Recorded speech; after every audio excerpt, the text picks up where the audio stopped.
Continuamos hoy, amigo oyente, considerando el capítulo 7 del Evangelio según San Mateo.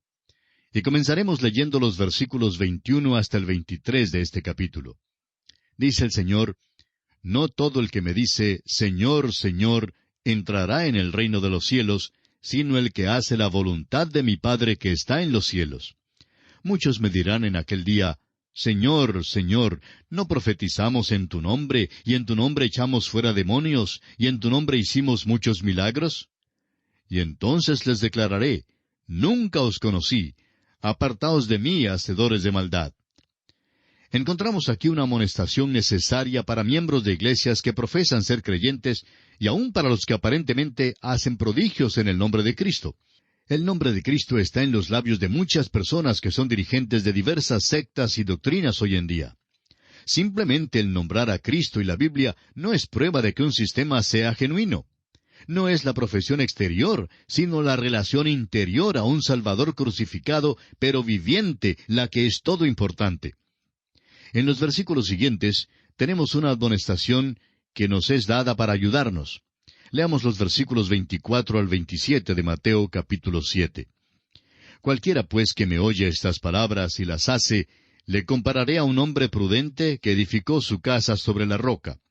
Descendió lluvia y vinieron ríos, y soplaron vientos, y golpearon contra aquella casa, y no cayó, porque estaba fundada sobre la roca. Pero cualquiera que me oye estas palabras y no las hace, le compararé a un hombre insensato que edificó su casa sobre la arena. Y descendió lluvia y vinieron ríos y soplaron vientos y dieron con ímpetu contra aquella casa. Y cayó, y fue grande su ruina.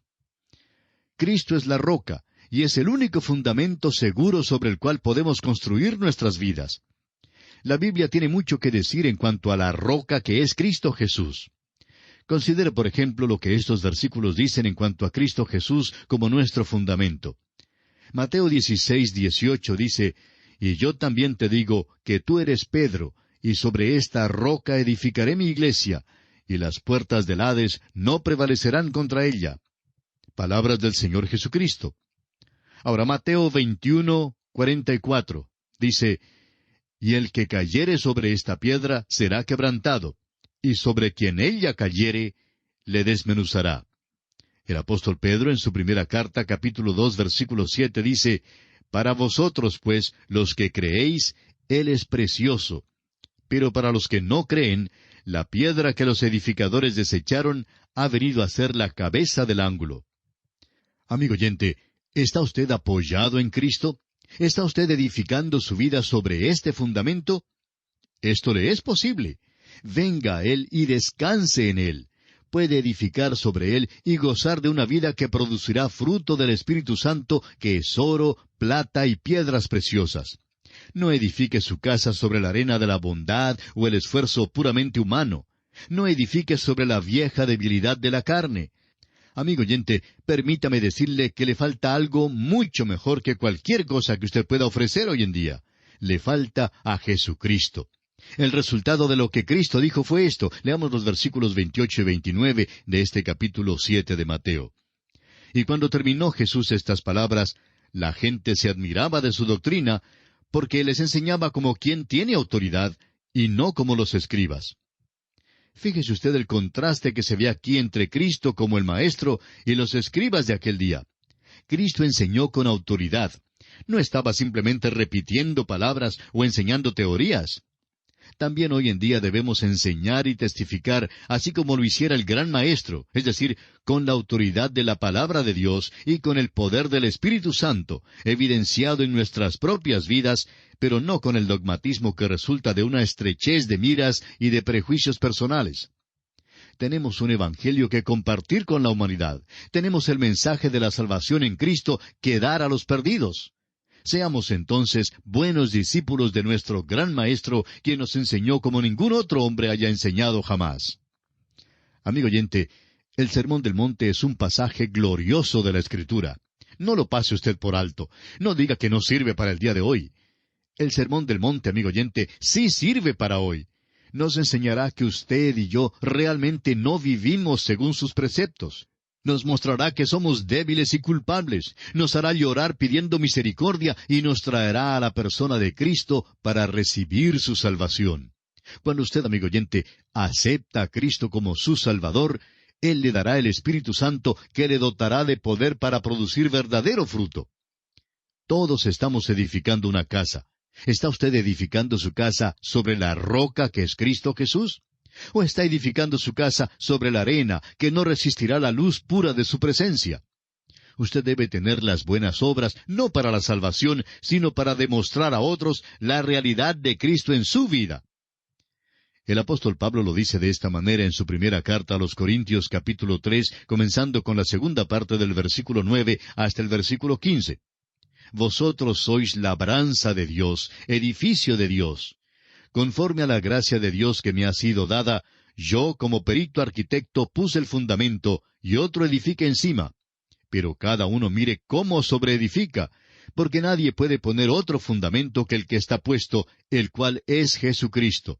Y si sobre este fundamento alguno edificare oro, plata, piedras preciosas, madera, heno o hojarasca, la obra de cada uno se hará manifiesta, porque el día la declarará, pues por el fuego será revelada. Y la obra de cada uno, cual sea, el fuego la probará. Si permaneciere la obra de alguno que sobreedificó, recibirá recompensa. Si la obra de alguno se quemare, él sufrirá pérdida, si bien él mismo será salvo, aunque así como por fuego. Amigo oyente, es necesario que tanto usted como yo nos acerquemos a Cristo Jesús por medio del Sermón del Monte. Y esto concluye nuestra consideración del capítulo 7 del Evangelio según San Mateo. Comenzamos ahora el capítulo 8. En este capítulo Jesús desciende del monte y demuestra que tiene el poder para implementar los principios éticos del Sermón del Monte. El capítulo 7 de Mateo, que acabamos de considerar, concluye el Sermón del Monte, un sermón que tanto creyentes como sus enemigos reconocen como la mejor ética que jamás haya conocido el mundo. Después de la enunciación del Sermón del Monte, surge la pregunta, ¿cómo podrá uno poner en práctica estos preceptos tan elevados? ¿Es esta enseñanza meramente idealista y académica? ¿O queda dentro del campo de la posibilidad? ¿Puede suplir el poder para lograrlos quien nos diera tales ideales nobles? ¿Es realmente posible levantar la humanidad a un lugar tan alto? Ahora estos milagros que veremos en Mateo capítulo 8 comprueban que Jesús no fue solo un visionario ocioso, sino que la misma persona que enunció estos altos ideales los cumplió en su propia vida y tiene el poder para ayudarnos a implementarlos en nuestras vidas. No olvidemos que sin su ayuda es imposible cumplir las enseñanzas del Sermón del Monte. Jesús mismo dijo en el Evangelio según San Juan, capítulo 15, versículo 5, «Separados de mí, nada podéis hacer». Mateo no trata de darnos una biografía del Señor Jesús, ni trata tampoco de poner en orden cronológico los eventos que sucedieron durante el ministerio del Señor. El propósito principal de Mateo, capítulos 8 y 9, es el de presentar al Rey y 12 de sus milagros para demostrar que el Señor Jesucristo tenía poder en todas las esferas de la naturaleza y en todos los aspectos del desarrollo de la vida. 6 de estos milagros se presentan en Mateo, capítulo 8, y 6 milagros se presentan en Mateo, capítulo 9. A través del Evangelio según San Mateo, notaremos una dinámica, un movimiento que revela las diversas facetas de un rey. El rey fue a un monte, ¿a cuál monte no estamos seguros? Enunció allí su manifiesto y presentó las leyes de su reino. La gran pregunta es, ¿este rey que enuncia principios éticos tan elevados en el monte, puede realmente cumplirlos? ¿Y tiene poder para ayudarnos a nosotros a cumplirlos? Esto es importantísimo. Un joven estudiante de universidad había pasado un año algo arduo. Era bastante popular y esto le llevó a juntarse con un grupo de personas no muy deseables. Por fin su mucho beber le obligó a dejar el ministerio más tarde. Pero en la graduación, el orador les llevó hasta las nubes, diciéndoles todo lo que debían hacer y lograr. Más tarde, en el dormitorio, este joven se desplomó en su cama algo desanimado y dijo, «Mira, no me hace falta que alguien me diga lo que debo hacer. Lo que me falta es alguien que me diga cómo hacerlo». Y esto es lo que nos falta a todos nosotros, ¿verdad? Cristo no solo nos dice aquello que debemos hacer, sino que también nos dice cómo hacerlo. Es más, nos da el poder para hacerlo. Veamos ahora los milagros que aparecen en este capítulo 8 de Mateo. En primer lugar, la sanidad de un leproso. Luego, la sanidad del siervo del centurión. En tercer y cuarto lugar, la sanidad de la suegra del apóstol Pedro y de otros. En quinto lugar, Jesús calma la tempestad en el mar de Galilea. Y en sexto lugar, echa fuera los demonios de los Gadarenos. Leamos ahora los versículos 1 y 2 de este capítulo 8 de Mateo. Cuando descendió Jesús del monte, le seguía mucha gente. Notemos que era un gran gentío el que le seguía, no era un pequeño puñado. Veamos ahora el versículo 2. Y he aquí vino un leproso y se postró ante él, diciendo, Señor, si quieres, puedes limpiarme. Note usted que Jesús bajó de los altos a la profundidad. La lepra, un tipo de pecado en la Biblia, era la enfermedad más aborrecible de todas. A un leproso lo consideraban incurable, y cuando este leproso vino a Jesús, no preguntó, ¿me harás limpio? Ni, ¿me puedes hacer limpio? Este leproso tenía fe. Reconoció el señorío de Cristo y sobre aquella base dijo, Señor, si quieres, puedes limpiarme. Lo que nosotros pedimos no siempre es la voluntad del Señor, amigo oyente, pero si la petición es según su voluntad, Él sí lo hará. De esto tenemos completa certeza. Es muy importante que la voluntad de Dios venga primero. La petición del leproso no se apoya en la habilidad de Jesús. El leproso ya la había aceptado. La petición del leproso se apoya en la buena voluntad de Jesús para ejecutar el milagro. Ahora el versículo 3 dice, Jesús extendió la mano y le tocó, diciendo, Quiero, sé limpio. Y al instante su lepra desapareció. Hay algo muy importante en este versículo, en lo cual debemos fijarnos. Jesús tocó a este leproso. Si usted y yo le hubiéramos extendido la mano, quizá nos habría contagiado. Pero Jesús no titubeó en tocarlo. Note usted las inferencias aquí. Este hombre pertenecía a los llamados intocables. Sin embargo, Jesús lo toca y le dice, Quiero sanarte, sé limpio. Y el hombre es sanado completamente. Este leproso no solamente tenía la enfermedad física de la lepra, sino también los problemas psicológicos que acompañan a esta enfermedad. Es muy posible que pasaran muchos años desde que alguien lo hubiese tocado. No conocemos los antecedentes de este hombre, pero sí podemos imaginarnos que un día se fijara en una erupción en la mano. Es posible que hubiera estado arando y al entrar en su casa mostró su mano a su esposa y ella le aplicó un ungüento. A la mañana siguiente notó que su mano estaba tan roja como lo pudiera estar, pero decidió salir y arar de nuevo. Pasó entonces una semana y su esposa se puso algo ansiosa. Le aconsejó que visitara al sacerdote. Fue al sacerdote, quien lo aisló por unos 14 días. Al final de este período de tiempo, la enfermedad había avanzado. El sacerdote le informó entonces que tenía la lepra. El hombre preguntó al sacerdote que si podría ir para despedirse de su esposa e hijos. Podemos imaginar al sacerdote diciendo, Siento mucho, pero no puedes ir a despedirte de ellos. No puedes abrazar más a tu esposa ni acariciar a tus niños. Cuando te acerques a alguien, debes gritar, ¡Inmundo! ¡Inmundo! Así es que vio crecer a los niños desde una distancia. Ellos le dejarían la comida en cierto lugar, y al apartarse ellos, él entonces salía para tomarla. No podía tocarlos. Ellos tampoco podían tocarle a él.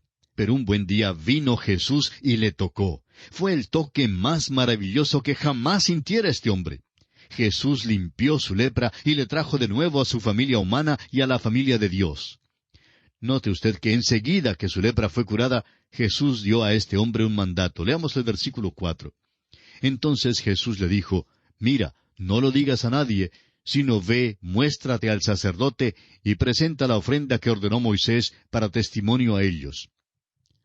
Ahora, según el relato de San Marcos, este hombre sanado estaba tan lleno de gozo que prácticamente desobedeció a Jesús y salió contando a todos del gran milagro en su vida y acerca de aquel que fue responsable de su curación. Ahora Jesús entra en la ciudad de Capernaum. Leamos los versículos 5 hasta el 10 de Mateo capítulo 8. Entrando Jesús en Capernaum, vino a él un centurión rogándole y diciendo, Señor, mi criado está postrado en casa, paralítico, gravemente atormentado. Y Jesús le dijo, Yo iré y le sanaré. Respondió el centurión y dijo, Señor, no soy digno de que entres bajo mi techo.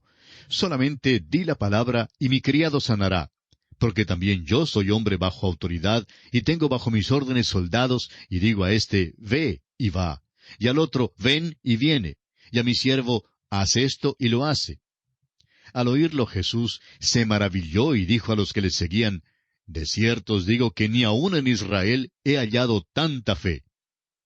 Había muchos soldados romanos en esta ciudad, y un centurión oyó decir que Jesús había venido.